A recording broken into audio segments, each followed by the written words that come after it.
Bem-vindos ao programa O Cristo Consolador, que é um programa da editora e distribuidora de livros espíritas Chico Xavier, aqui de Santa Luzia, Minas Gerais, na Grande Belo Horizonte. Estamos mais uma vez com o nosso amigo e companheirão da Seara Espírita, o Sebastião Camargo, que está fazendo uma turnê aqui por Minas Gerais, com várias palestras em Belo Horizonte e cidades do interior de Minas.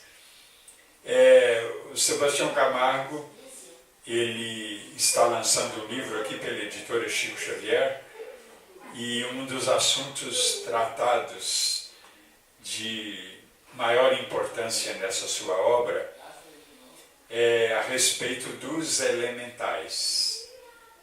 E, Sebastião, eu queria que você falasse para nós sobre os elementais com relação à nossa alimentação.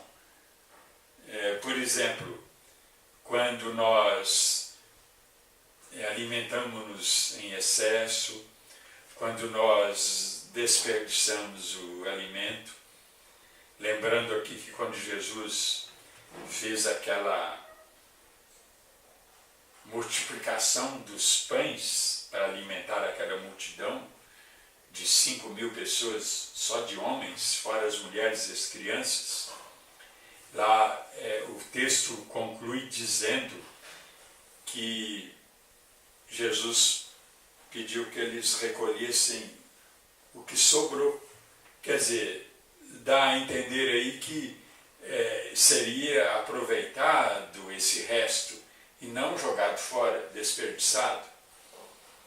Eu queria que você falasse para nós, então, um pouco sobre os elementais, você que é uma grande autoridade nesse assunto,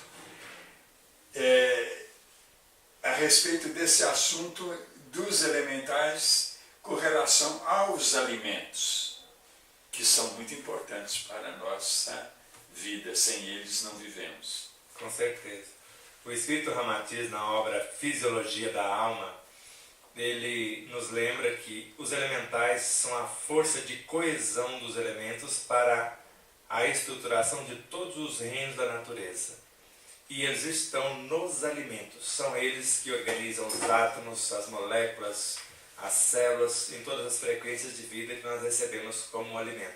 Tanto a energia animal, quanto a energia vegetal, quanto mineral e outras frequências na estrutura do ar, da luz e etc. E eles fazem um trabalho belíssimo e longuíssimo e às vezes muito dificultoso, e quando nós desperdiçamos os elementos é como se eles não acreditassem mais em nós. Quando nós jogamos uma batatinha fora, um chuchu, um pedaço de pão que é colocado no prato, ou falamos mal, reclamamos, comemos em excesso, eles, na próxima refeição, eles não têm mais o mesmo efeito que tinha na anterior, por conta desse desrespeito. Por isso nós vemos pessoas obesas por comer em excesso e obesas por quase não comer porque não respeita o próprio alimento.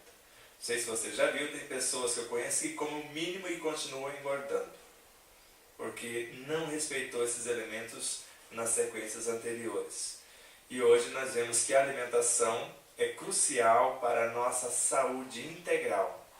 Tanto o alimento pelo amor, como nos ensina André Luiz na obra Nosso Lar, o alimento pela luz, ainda lá, o alimento pelo ar, na obra de Miramês, pela luz também, o alimento através do prana, o alimento através da água, dos vegetais, dos animais, o alimento através dos relacionamentos. Então, em todas as frequências que nós chamamos de alimento, da energia que nos alimenta, estaria ali a presença dos seres elementais que organizam essas essências e são enriquecidos pelo nosso modo de pensar, de sentir, de falar e de agir, ou, pelo contrário, sendo torturados quando nós pensamos negativo, falando da vida alheia, desperdiçamos alimento e nós respeitamos a natureza de forma geral.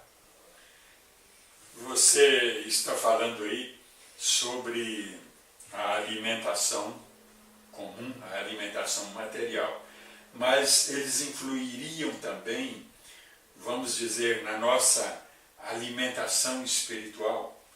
Com certeza. Como que eles influiriam nisso aí?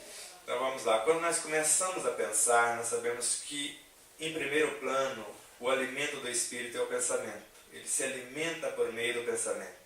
A essência que vai dar forma aos nossos pensamentos são consciências elementais.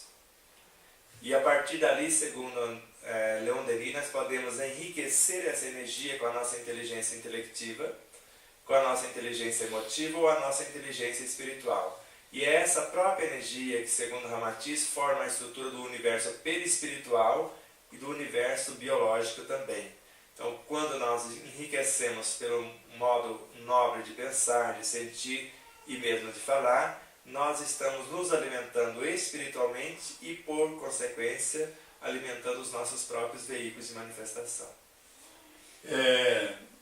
Você, Sebastião, considera a influência deles em nossa vida, como está na questão 459 de O Livro dos Espíritos, de Kardec, que fala que a influência dos espíritos em nossa vida é muito grande, mais do que podemos imaginar, e que eles controlam nossa vida. Você considera que a influência deles diretamente em nossa vida seria maior do que a de espíritos humanos, encarnados e desencarnados? Ou essa questão aí, quando Kardec fala, aliás, a entidade que diz para ele, e Kardec transmite para nós, a influência que Kardec fala dos espíritos, tão acentuada, seria mais dos desencarnados, não é isso? Mais dos desencarnados. Mas dos encarnados também. Também, mas mais dos reinos elementais, que eles são um número muito maior do que os 4 reinos que conhecemos. E que são manipulados por entidades desencarnadas e encarnadas. Também, Emmanuel chega ao ponto de dizer que existe pensamento semi-condensado em forma de fluidos, composto de elementais, completo eu, que está aqui à nossa volta, e de acordo com o nosso pensamento nós sintonizamos com essa energia e trazemos esta matéria deteriorada, vamos colocar dessa forma, em desalinho com a lei de harmonia para o nosso próprio universo, quando pensamos, quando comentamos, quando lesamos a vida alheia. Nós estamos aqui com a visita honrosa do Sebastião Camargo, ele que está lançando um livro aqui pela editora Chico Xavier e que apresenta os programas O Despertar da Consciência na Rede Mundo Maior e também na Rádio Boa Nova de Guarulhos, São Paulo. E Sebastião está falando para nós aqui, e vocês internautas que nos honram com a sua audiência, a respeito de um dos assuntos mais importantes do seu livro, e o nome dele é O Despertar da Consciência, do Átomo ao Anjo. E o Sebastião, que é uma grande autoridade nesse assunto, a respeito do que é de fato os elementais e a atuação deles em nossa vida. O folclore mundial está dominado por esses fenômenos dos elementais da natureza, mas hoje se conhece mais sobre isso através desses grandes pesquisadores como Sebastião Camargo é. Mas, infelizmente, estamos chegando ao final. Agradeço a audiência de todos vocês e que a paz de Deus, Jesus e Maria esteja com todos nós. Até o próximo.